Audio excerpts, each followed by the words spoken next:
And welcome back to the Mike Sevilla radio program for Thursday, September 5, 2013. This is show number 315. So it's still kind of eerie for me to hear that show from 2008, to see and to hear the obvious emotion back at that time. Which is a good transition to my weekend last weekend in New York City. And on Labor Day itself, Labor Day Monday, the tour, we took a bus tour, took us to the National September 11 Memorial on the southern tip of Manhattan Island in New York City, right close to Battery Park. And as you get, it was a hazy type of day. It was looking like it was going to be raining at any time. It didn't rain while we were at the site, but it looked like it was going to rain. And it was muggy and it was humid.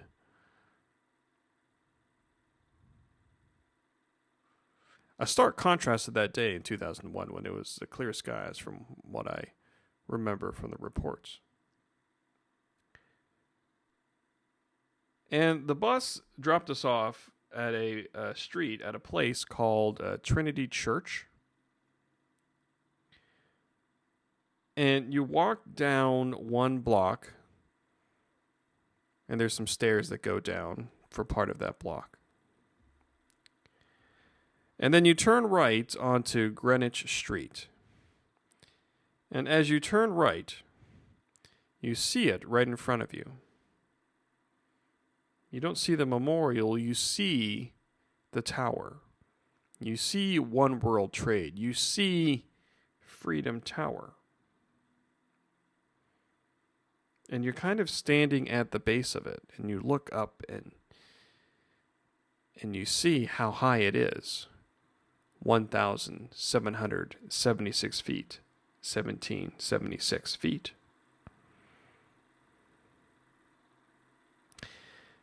And at this point, there's one entrance into the memorial, into the National September 11 Memorial. And for people who have not been there, I mean, the admission is free, but you do need to make a reservation online. You can go to 911memorial.org.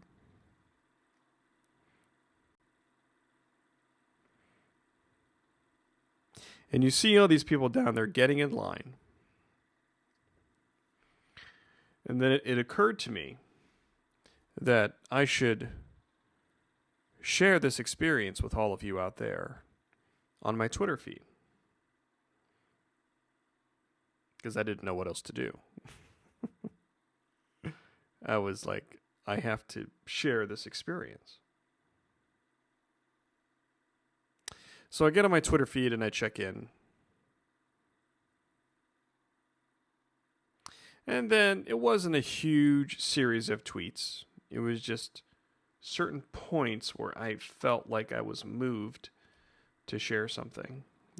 And the first tweet was when I was in line there. And I said, I have never heard such a crowd of people be so quiet.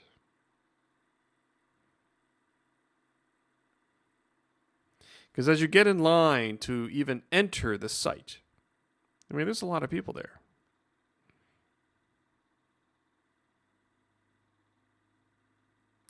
And there's a series of, I believe, 3 or 4 checkpoints. Security checkpoints. Where you have to, keep your ticket on hand. Yes, the admission is free, but there's a ticket that they give you that you have to go through these 4 checkpoints. And that was very strange to me.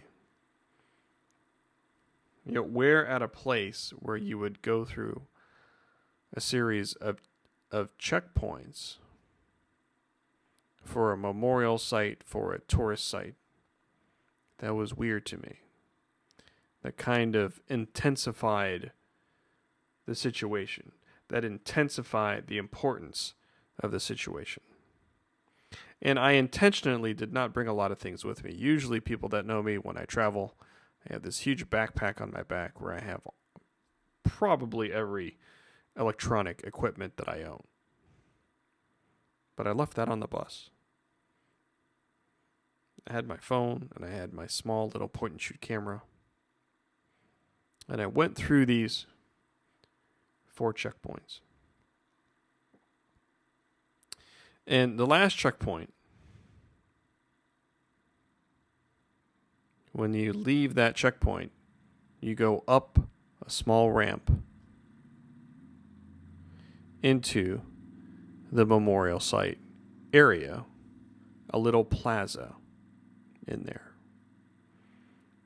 And at the beginning of that plaza, they have maps, so you can kind of find your way around. And the first place that you stop at is the South Pool. It's called the Memorial South Pool.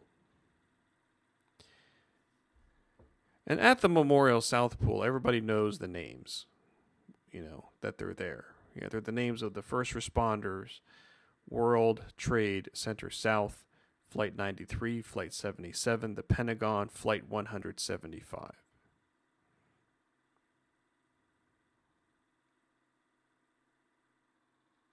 And everybody knows that there's a waterfall that is there. But what people don't know is that you don't know and you don't appreciate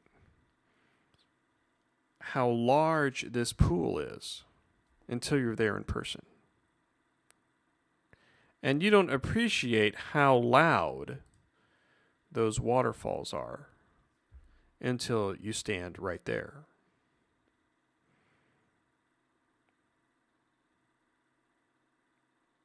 And I tweeted out this. I said, the sounds of the waterfalls drown out the city and the people that are talking. Really makes you think and reflect. Hashtag 911 Memorial.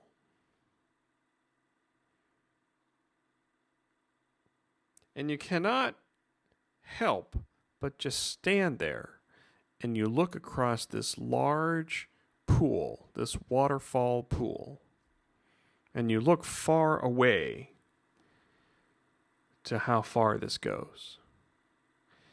And then you look down and you see the names in front of you.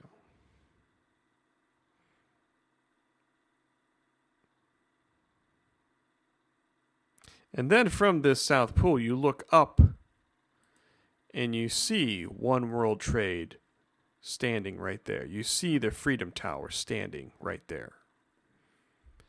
And you are trying to process this very powerful moment that you're having, that I was having.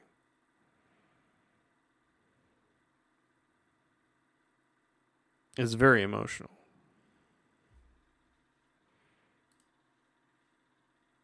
Then I just walked the perimeter of that South Pool. Because even when you're there, even when you're looking at it, you don't know how big that pool is until you walk around the entire perimeter. And you look at the names.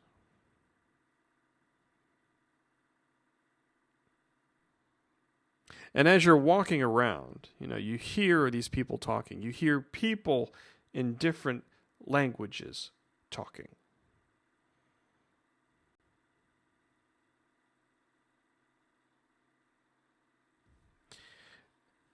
And after that, you go to the North Pool. The North Pool has the names of World Trade Center North, victims of February 26th, 1993, and Flight 11.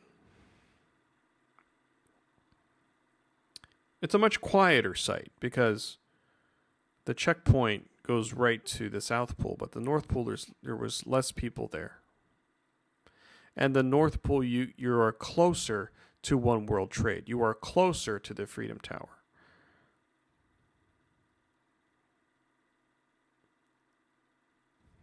And as you walk around the North Pole, as I walked around the North Pole, I saw some flowers that were placed into the names of some of the people. And I tweeted out this: seeing some flowers placed on people's names makes me think of all the families affected.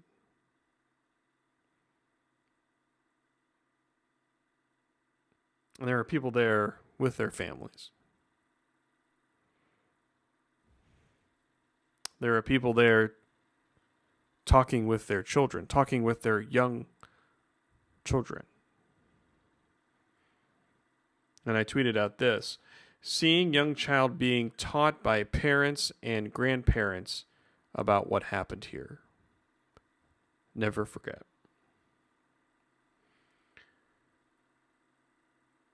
And through the course of the past decade, I think we have forgotten a little bit. I think we've forgotten on what happened that day. I think we've forgotten about the symbolism. I think we've forgot about some of the people and some of the families. And that is not our fault. It's just what time does. Time does that.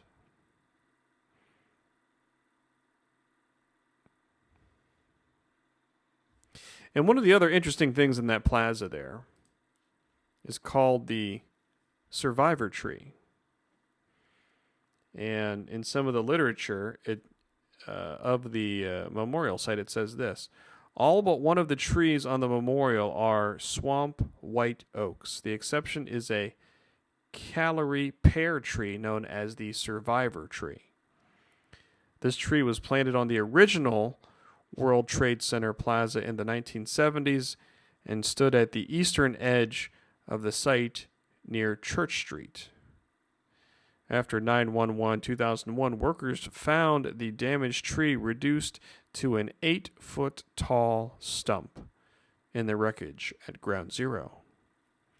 The tree was nursed back to health in a New York City park and grew to be 30 feet tall, sprouting new branches and flowering in the springtime. In March 2010, the tree was uprooted by severe storms, but true to its name, it survived. In December 2010, the tree returned to the World Trade Center site, standing just west of the South Pole. It embodies the story of survival and resilience that is so important to the history of 9/11. Today, the tree is supported by guide wires as it takes root. And very symbolic of this tree. And that's a great story there. Finally, I passed by the Memorial Museum, the 911 Memorial Museum, which is not finished yet. And they're anticipating, even though it's been in the news and very controversial, the opening of the museum will be in the spring of 2014. And hopefully I'll have a chance to go to that. And it was, I don't know how to describe it. Just sharing that experience with all of you out there on social media, because I didn't know what else to do. And I tweeted out that a lot of people were wiping away tears, including me. And I got a lot of response to my sharing of that experience on Twitter and Facebook. And I'm glad I was able to share all of that with all of you, because I know a lot of you have probably not been to the memorial, or difficult for you to get to the memorial or to travel, or even some of you who are out of the country who listen to this show, which I very much appreciate. But I will write a full blog post on this as well. I just haven't had the strength to do that yet. This show here is kind of my first attempt to do that, because for me, it's still very emotional thinking about all that happened and thinking of how it affected me. And I hope we never forget about it. September 11, 2001. I hope it will not be a caricature of history. I hope that it will be something that we all remember, that we never forget.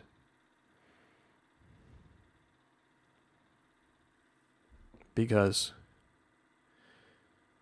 if we do, I don't know what this world is coming to. So thanks for listening to my experience there. I will have one more segment.